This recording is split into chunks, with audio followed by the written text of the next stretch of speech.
Bonsoir, c'est Gilles sur boursicoté.com. Voici l'analyse technique du CAC 40 pour cette journée du vendredi 28 mars 2014. Avec aujourd'hui une séance qui confirme l'orientation haussière et donc qui invalide le RMI dont que je vous avais présenté hier. Bon, je vous avais aussi dit que c'était une figure de retournement qui n'avait pas un gros pourcentage de réussite. Et bien, c'est confirmé aujourd'hui. On avait un niveau d'invalidation sur la zone des 4004. Et bien, en cassant la zone des 4400, effectivement, le CAC 40 invalide ici son signal de retournement. Donc après une ouverture sur un léger gap haussier, le CAC 40 clôture à 4411,26, quasiment le plus haut du jour, puisque le plus haut se situe à 4411,38. Donc 12 centièmes de points au-dessus, avec donc un gain de 0,74% et un peu plus de 32 points gagnés par rapport au cours de clôture d'hier. Donc il s'agit finalement d'une petite séance de hausse sympathique, mais qui se fait dans une phase de volatilité très faible, comme nous allons le voir en décryptant les indicateurs. Du point de vue des indicateurs, justement, le RSI continue sur un biais légèrement haussier, ainsi que le stochastique qui commence à rentrer en zone de surachat. La dynamique est toujours haussière sur le MACD. Par contre, du point de vue des volumes, ça commence à sentir l'affaiblissement puisqu'on a ici une baisse graduelle des volumes qui s'opère depuis maintenant quelques jours et donc qui a été continue depuis le début de la semaine, puisque nous étions ici lundi, mardi, et depuis mercredi, on baisse en continu. Donc une tendance qui continue à monter, mais dans des volumes et dans une volatilité de plus en plus faible.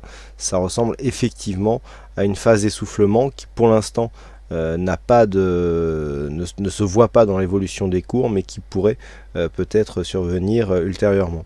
Une volatilité donc en baisse. Alors bon, plusieurs choses tout de même.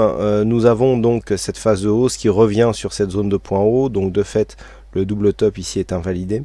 Nous avions ici la perspective d'un double top sur la cassure de cette zone, donc la cassure avait été bien intervenue.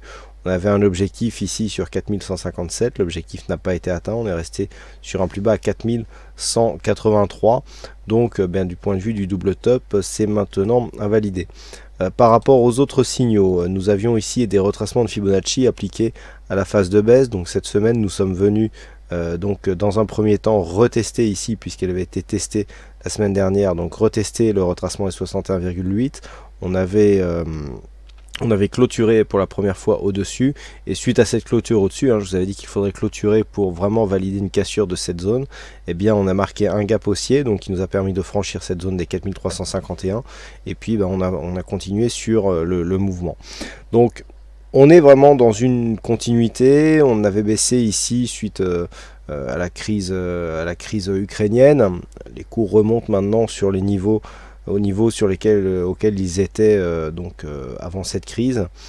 Pour autant, il semble qu'il n'y ait pas grand-chose de réglé, mais les cours reviennent. Voilà, on a un rééquilibrage qui s'opère. Attention, dans une certaine fragilité, puisque le retour se fait dans un timing beaucoup plus long que ce qu'il a été sur la phase de baisse.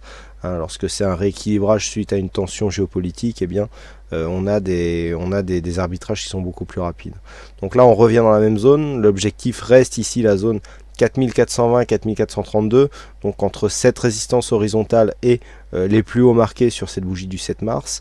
À part ça, pas grand chose, pas grand chose de neuf, on reste dans la même tendance, on reste dans la même dynamique, malgré cette petite pause ici liée au RMI, on sent bien que la dynamique ici est tout de même relativement correcte. Alors comme nous sommes vendredi, je vous propose aussi une vue hebdomadaire du marché.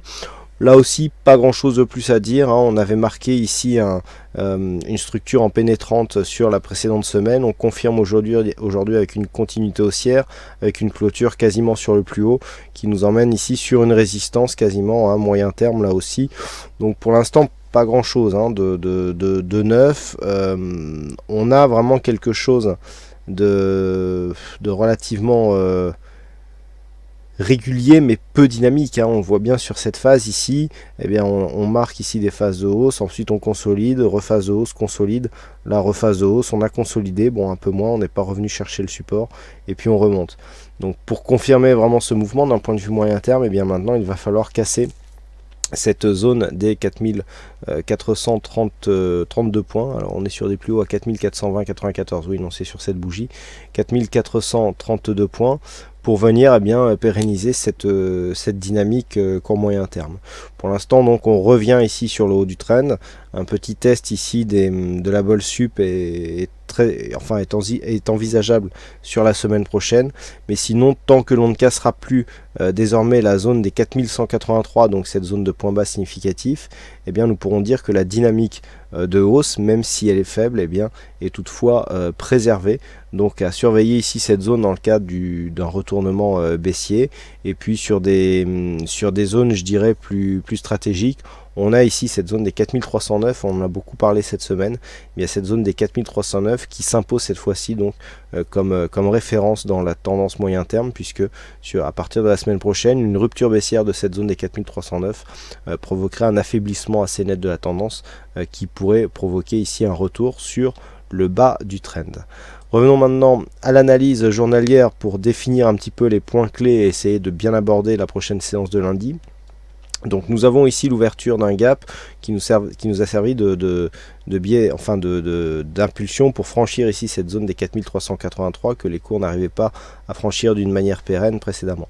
Donc là, on est un petit peu sur le même schéma que ce que nous avions là, cette zone des 4351 qu'on n'arrivait pas à franchir. Hop, on ouvre un petit gap à l'ouverture, on vient le presque fermer et tout de suite on va tester la résistance suivante.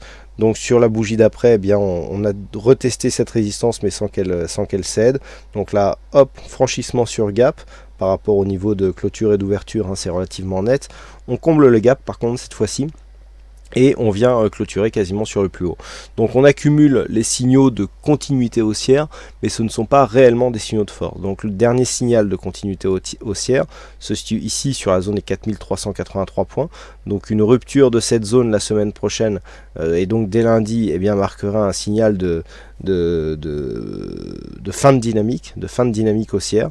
Tant que l'on se situe au-dessus de cette zone, l'objectif reste 4420, 4432. Par contre, sur une rupture de cette zone, il conviendra de tracer le retracement de Fibonacci pour voir un petit peu jusqu'où nous emmènent justement ces fameux retracements, afin de détecter un éventuel signal de consolidation.